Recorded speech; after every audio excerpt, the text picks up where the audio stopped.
കുളിക്കാൻ പോയ വീട്ടമ്മയെ കാട്ടാന ചവിട്ടിക്കൊന്ന സംഭവത്തിൽ സോഫിയുടെ കുടുംബത്തിന് 10 ലക്ഷം രൂപ കൈമാറുമെന്ന് കളക്ടർ വി വിഘ്നേശ്വരി പറഞ്ഞു. പെരുവന്താനം ചെന്നാപ്പാറ കൊമ്പൻപാറ ഭാഗത്ത് നെല്ലിവിള പുത്തൻ വീട്ടിൽ ഇസ്മായിലിന്റെ ഭാര്യ സോഫിയയാണ് കൊല്ലപ്പെട്ടത്. തിങ്കളാഴ്ച വൈകുന്നേരം 5:30യോടെയായിരുന്നു സംഭവം. പെരുവന്താനം ചെന്നാപ്പാറ കൊമ്പൻപാറ ഭാഗത്ത് നെല്ലിവിള പുത്തൻവീട്ടിൽ ഇസ്മായിലിന്റെ ഭാര്യ സോഫിയയാണ് കൊല്ലപ്പെട്ടത്. 45 വയസ്സായിരുന്നു. വീടിന് സമീപത്തെ അരുവിയിലേക്ക് കുളിക്കാൻ പോയതായിരുന്നു സോഫിയ. ഏറെ നേരമായിട്ടും മാതാവിനെ കാണാത്തതിനെ തുടർന്ന് മകൻ അന്വേഷിച്ചു ചെന്നപ്പോൾ അരുവിക്ക് സമീപം ആനയുടെ ചവിട്ടേറ്റ് മരിച്ച നിലയിൽ സോഫിയയെ കാണപ്പെടുകയായിരുന്നു. ആന അലറി ചിഹ്നം വിളിക്കുന്ന ശബ്ദവും കേട്ടു. ഇതിന് സമീപത്തായി കാട്ടാനക്കൂട്ടം നിലയുറപ്പിച്ചതോടെ ഏറെ വൈകിയാണ് നാട്ടുകാർക്ക് സോഫിയയുടെ മൃതദേഹത്തിനടുത്തെത്താൻ സാധിച്ചത്. കാട്ടാനയുടെ ആക്രമണത്തിൽ വീട്ടമ്മ മരിച്ചതോടെ മേഖലയിൽ ജനങ്ങൾ കടുത്ത പ്രതിഷേധത്തിലാണ്.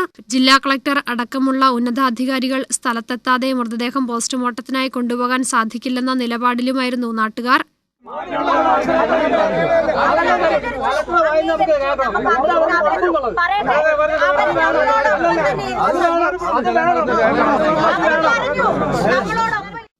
നാട്ടുകാരുടെ പ്രതിഷേധത്തെ തുടർന്ന് രാത്രി ഏറെ വൈകിയും മൃതദേഹം ഇവിടെ നിന്നും നീക്കാനും സാധിച്ചില്ല. രാത്രിയിൽ നാട്ടുകാരെ അനുനയിപ്പിക്കുവാനുള്ള പോലീസിന്റെ ശ്രമം വിജയിച്ചില്ല. തഹസിൽദാരെ സ്ഥലത്തെത്തിച്ച് നാട്ടുകാരെ അനുനയിപ്പിക്കുവാനുള്ള ശ്രമം വിജയിച്ചില്ല. കളക്ടർ എത്തിയ ശേഷമാണ് മൃതദേഹം കാഞ്ഞിരപ്പള്ളി ആശുപത്രിയിലേക്ക് മാറ്റിയത്. അതേസമയം ജനങ്ങളുടെ പ്രതിഷേധത്തിന് പിന്നാലെ സംഭവസ്ഥലത്തെത്തിയ കളക്ടർ വി വിഘ്നേശ്വരി കാട്ടാനാക്രമണത്തിൽ മരിച്ച സോഫിയയുടെ കുടുംബത്തിന് 10 ലക്ഷം രൂപ ധനസഹായം കൈമാറുമെന്നറിയിച്ചു. സോഫിയയുടെ മകൾക്ക് ജോലി നൽകാൻ കളക്ടർ ശുപാർശ നൽകും. കാട്ടാന ഭീതിയിൽ കഴിയുന്ന 3 കുടുംബങ്ങളെ മാറ്റിപ്പാർപ്പിക്കുവാനും തീരുമാനമായി.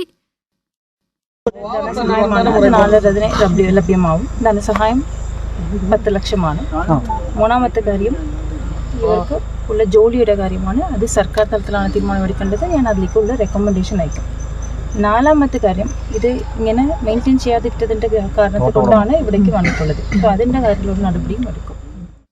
ഫെബ്രുവരിയിൽ കാട്ടാനയുടെ ആക്രമണത്തിൽ കൊല്ലപ്പെടുന്ന രണ്ടാമത്തെയാളാണ് സോഫിയ. പോസ്റ്റ്മോർട്ടം നടപടികൾക്ക് ശേഷം മുണ്ടക്കയം വരിക്കാനെ ജുമാ മസ്ജിദിൽ കബറടക്കം നടക്കും.